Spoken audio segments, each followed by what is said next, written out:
We must speak the ugly truths about Queen Elizabeth and Britons. The death of Queen Elizabeth II, Britain's longest-serving monarch, is causing a global battle royale over a central question: how do we speak honestly about the loyal servants to Britain's powerful and historically brutal empire? My answer? You speak the truth loudly, firmly, and without hesitation. Use a microphone if you need to say it louder for those in the back. In the wake of the Queen's death, propaganda, fantasy and ignorance are being pitted against Britain's historical record and the lived experience of Africans, Asians, Middle Easterners, the Irish and others. In the global Norse imagination, the Queen is a symbol of decorum and stability in the post-World War II world. But to people of places that Britain invaded, carved up and colonized over centuries, the 96-year-old grandmother, and the rest of the royal family, evoke complex feelings, to say the least. There are those who have a reverence for the royal family, as well as for Britain in general. Trust me, there are plenty of black women across the African diaspora who loved Princess Diana. And I'll never forget cringing as my father's Ghanaian schoolmate, during a visit we made to her home in Accra, showed us pictures of her tourist trip to Buckingham Palace. "They ruled us," she said. "So, we are British." But for many, the British, by extension the Queen, remain guilty for the nation's historical crimes. Uju Anya, a Carnegie Mellon professor who is Nigerian, came under intense attack after tweeting Thursday, "I heard the chief monarch of a thieving, raping, genocidal empire is dying. May her pain be excruciating." Those are harsh and hateful words toward the Queen, but they shouldn't be surprising, not to anyone who has truly grappled with the generational agony of families, such as Anya's, that have suffered massacre and displacement at the hands of the British. Defenders of the Queen, of course, have their answer to that. They suggest she was something of a liberator, since decolonization occurred during her reign, and that the people thus liberated should be grateful. Again, the historical record is the crucial thing. When Elizabeth ascended to the throne in 1952, she inherited a Britain with a weakened grip on global power. Rebellions were gathering strength in its colonies.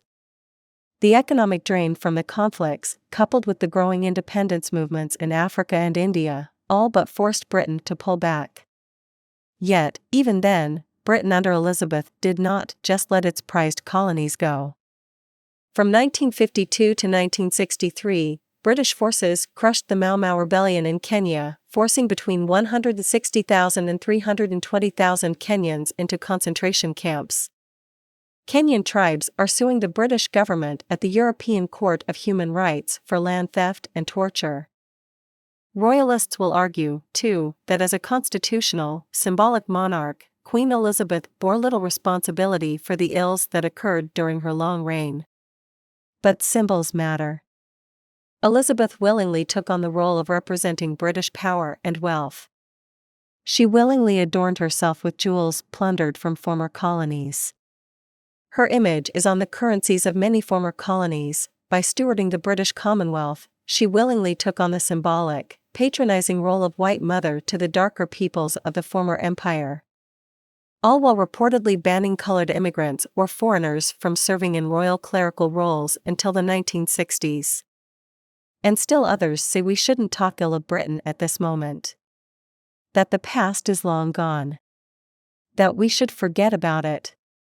But I'm living proof that the past is present.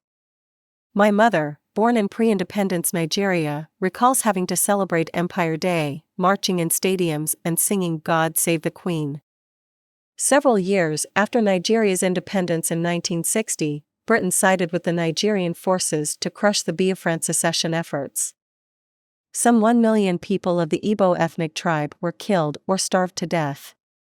My grandfather, who was one of the chief financial officers of Biafra, was forced to flee the country with my mother and siblings. It shouldn't take the death of a monarch to bring this colonial history to light, but this is where we are. The public relations imagery of a dedicated, elderly grandmother devoted to her corgis, and the Hollywoodification of the royal family, serves all too well to blunt questions about empire. When the opportunity comes to surface truth, it must be seized. Because there's one more way the royalists have it wrong: this conversation is about the future, 2. Hagiography of Queen Elizabeth and the fading British Empire obscures the truth not only about Britain but also about our current world order, which is built on that history. We can speak the truth about that history even as we pause to wish her spirit and her family well during this transition. And then we must get back to work, to dismantle the present-day vestiges of the racist, colonial empire she so dutifully represented.